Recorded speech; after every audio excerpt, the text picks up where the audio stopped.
Kalasri art టెంపుల్లోనికి సుస్వాగతం. నేను మీ కేశవులు గురుస్వామిని.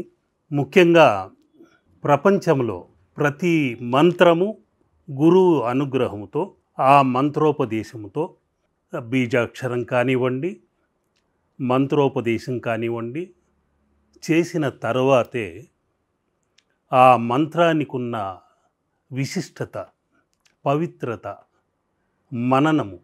మననము అన్నదే మంత్రం. అటువంటి శక్తివంతమైన బీజాక్షరాలు అనేక రకాల మంత్ర రూపంలో ఉన్నాయి.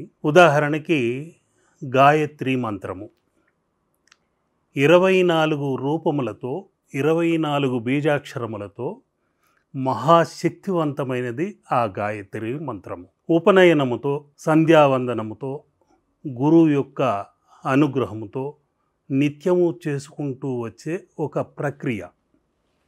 ఇలా రకరకాల మంత్రోపదేశాలు ఉన్నా ఎటువంటి గురూపదేశం లేకుండా, ఎటువంటి మంత్రోపదేశము లేకుండా, ఎటువంటి ఆచరణ నియమము లేకుండా స్వేచ్ఛగా అతి శక్తివంతమైన ఒక మంత్రం ఉంది. అదే తారక మంత్రం. తారకము అంటే జనన మరణ కాలచక్రం. అదే సంసార సాగరం. ఆ సాగరాన్ని దాటాలి అంటే 2 అక్షరాల మంత్రము. అదే తారక రామ మంత్రం. ఈ మంత్రం పఠించిన వెంటనే రామ అన్నది రా అన్నప్పుడు మన 2 పెదవులు విచ్చుకుంటాయి. రా అన్న వెంటనే మనలోని ఆ దోషములో, కర్మములో, గత జన్మ సంచితములో, ప్రారాబ్ధములో, ఆగామి ఇటువంటివన్నీ దగ్ధమై బయటికి వస్తాయి. మా అన్నప్పుడు 2 పదవులు బంధించబడతాయి, లయం చేయబడతాయి. బయట నుండి దుష్ట తరంగములకు లోనికి రాకుండా బంధించబడతాయి. అటువంటి రామ అనే శక్తి రమి అని, ఆ రమే అని ఇలా 2-3 రకములుగా ఉన్న ఆ రమే అనేదే రమించుట. చిదానంద స్థితిలో, చిత్సందంబమైన ఆనంద స్థితిలో జ్ఞానులు, యోగులు, క్రియాయోగులు, మహర్షులు, మహాసిద్ధయోగులు వీరందరూ తనలో తామే ఆత్మ పరమాత్మతో రమించడం జరుగుతుంది. క్రీడా వినోదం జరుగుతుంది. దర్శనం మనోనేత్రంతో జరుగుతూ ఉంటుంది. ఆ మనోనేత్ర దర్శనములో లయం కాబట్టి ఆనంద ఉల్లాసమైన తత్వముతో, ఆ పరవశంతో ఉంటారు. అదే జ్ఞానులు పొందే రమి అనే తత్వం. ఆ రమే అనేదే ఈ జ్ఞాన సంబంధమైనది. రా అనేది అమృత బీజాక్షరం, మా అగ్ని బీజాక్షరము. ఈ అమృత అగ్ని బీజాక్షరములే ఒక మనిషిని కర్మరాహిత్యం, కర్మని దగ్ధం చేసి పునీతుల్ని చేసే 2 అక్షరాలు. అందుకనే ఆ పరమశివుడే పార్వతికి అతి ఉన్నతమైన మంత్రం ఏదయ్యా అని తెలిపాడంటే, ఆ అమ్మ ఆసక్తిగా అడిగితే రామా అంటే చాలమ్మా, ప్రపంచములో అతి శక్తివంతమైన రామనామము ఎవరైతే పఠిస్తారో అందులోనే శివ, కేశవులు ఉంటారు. ఎలాగంటే రా అనేది అష్టాక్షరీ మంత్రంలో 2వ అక్షరము, నారాయణలో రా అనేది 2వ ద్వితీయాక్షరం. అదేవిధంగా మా నమశివాయ అనే పంచాక్షరిలో 2వ అక్షరము. ఈ 2వ అక్షరము అదేవిధంగా నారాయణలో 2వ అక్షరము రా అయింది. నమశివాయలో మా 2వ అక్షరంగా ద్వితీయాక్షరముగా అయింది. ఈ 2ని పదే ఎందుకు చెబుతున్నాను అంటే, 3 సార్లు ఎవరైతే రామ రామ రామ అన్నారో వాళ్ళు సహస్ర విధములుగా నామము జపించినట్లే. సంస్కృతంలో రా అనే అక్షరానికి 2 అనే అంకె సూచిస్తుంది. మా అనే అక్షరానికి 10 అనేది సూచిస్తుంది. ఈ 2 10 2 ఇంటూ 10 100గా మారింది. ఆ 2 10 ఒక రామ, మరొక 2 10 మరొక 100, మరొక 2 10 ఇలా గుణించుతూ వస్తే సహస్ర అక్షరములతో బీజాక్షరములతో ఈ మంత్రమాలిక ఏర్పడింది.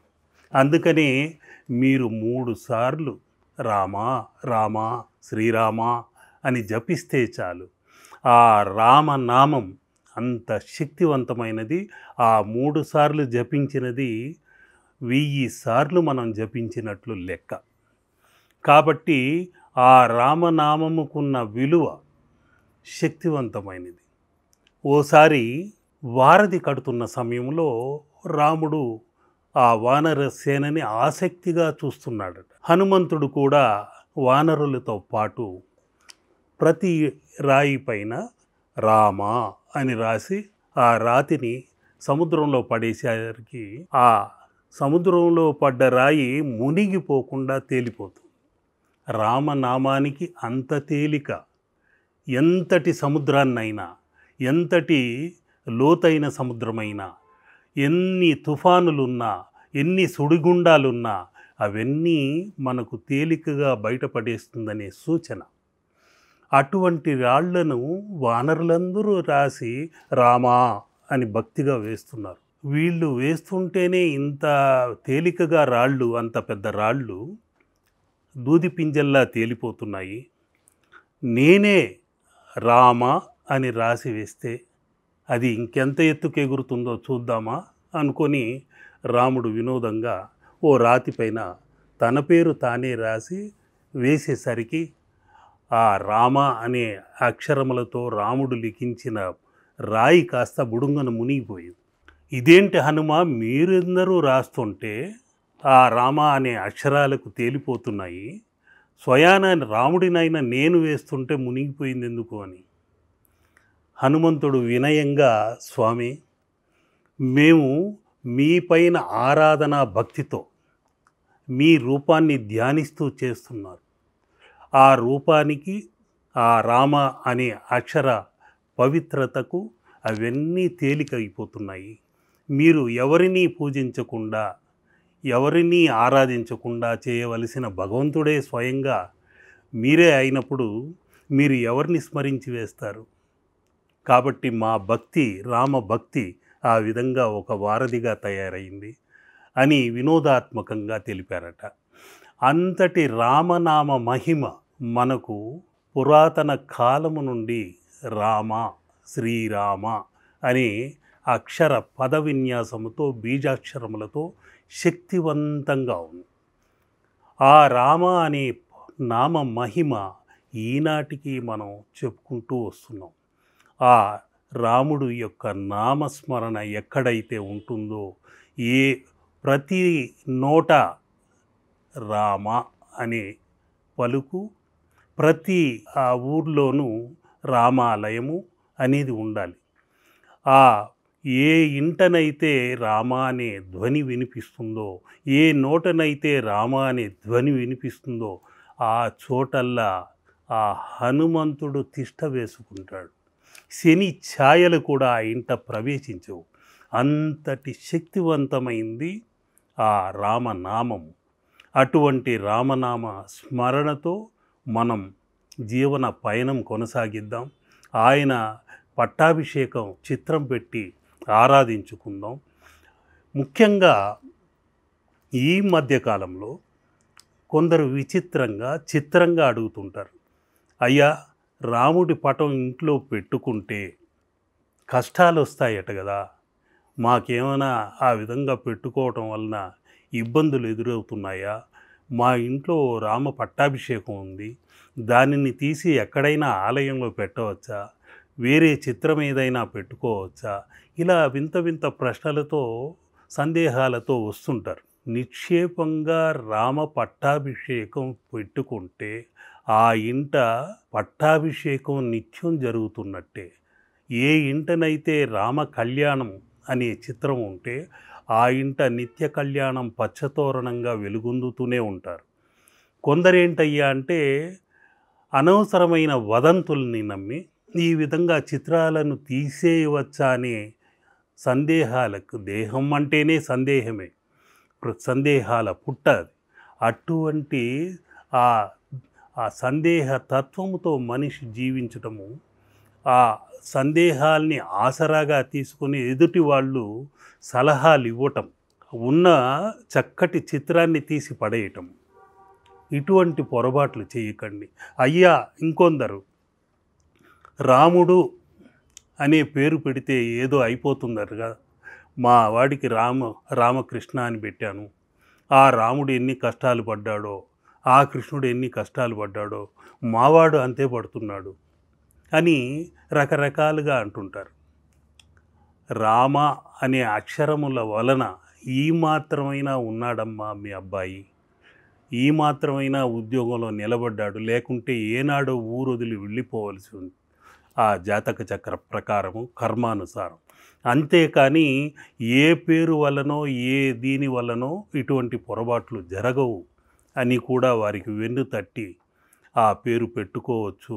రామ రామ అని పిలుస్తుంటే ఆ కాంతి, ఆ శక్తివంతమైన అగ్ని బీజాక్షరము, అమృత బీజాక్షరములు మహాశక్తివంతమై వారికున్న గత జన్మ పాపములను దోషములను దగ్ధం చేసి వస్తుంది. కాబట్టి ఆ రామనామ స్మరణతో మనం ఆ రాముణ్ణి పెట్టి కొలుద్దాం. రామనామముతో పిలిచినా మంచిదే. ఆ రామ అనే పలుకే ఒక గణాధిపత్యం ఇచ్చింది వినాయకుడికి. ముఖ్యంగా అది కొందరికి తెలియని విషయము.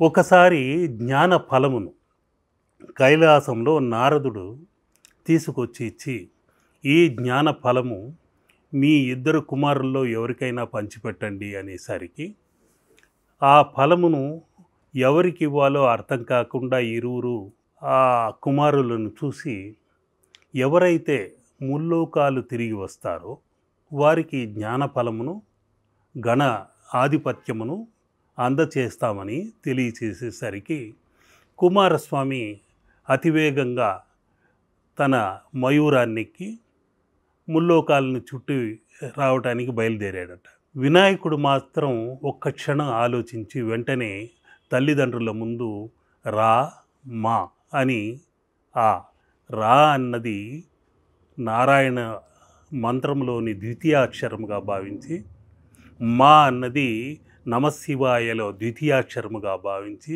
అవి రెండే ముల్లోకాలలో ముఖ్యమైన మూల మంత్రం అని భావించి, తల్లిదండ్రులే ముల్లోకాలుగా భావించి వారి చుట్టూ ఒక వలయం గీసి ఆ వలయాకృతిలో 3 ప్రదక్షిణాలు చేశాడట. ఆ విధంగా చేసేసరికి ఆ ముల్లోకాలు తిరిగి వచ్చినంత ఫలితం వినాయకుడికి దొరికింది. వినాయకుడి తెలివితేటలకు మెచ్చుకొని శివ పార్వతులు ఆ గణాధిపత్యం వినాయకుడికి అప్పచెప్పారట. కాబట్టి రామ అనే 2 అక్షరాలకు అంత శక్తి ఉంది. అంతేకాకుండా రామ్ రామ్ అంటూ గాంధీజీ కూడా చివరి వరకు, ఆయన ప్రాణం వదిలే క్షణం వరకు హే రామ్ అంటూ ప్రాణం వదిలాడు. అంటే ఆయన ప్రతి పనిలోనూ హే రామ్ అంటూ ఉండటం వలన ఆ చివరి వరకు హే రామ్ అనటంతో ఆయన శివైక్యం చెంది ముక్తిని పొందాడన్నదే అర్థం. ఆయనే కాదు, ఎవరైనా సరే, కబీరుదాస్ అయినా, మన రామదాస్ అయినా, భక్త రామదాసు, ఇలా అనేక దాసానుదాసులందరూ, యోగులు, మహర్షులు, వీరందరూ ఆ రామనామ స్మరణతో ముక్తిని పొందినవారే. కాబట్టి మనమందరం రామనామ స్మరణ చేసుకుంటూ ఆ రామనామ స్మరణతో ముందుకెళదాం. ఆ రాముడి యొక్క అనుగ్రహానికి, కరుణా కటాక్ష వీక్షణానికి పాత్రులవుతాం. జై శ్రీరామ్, జై శ్రీరామ్. జై శ్రీరామ్.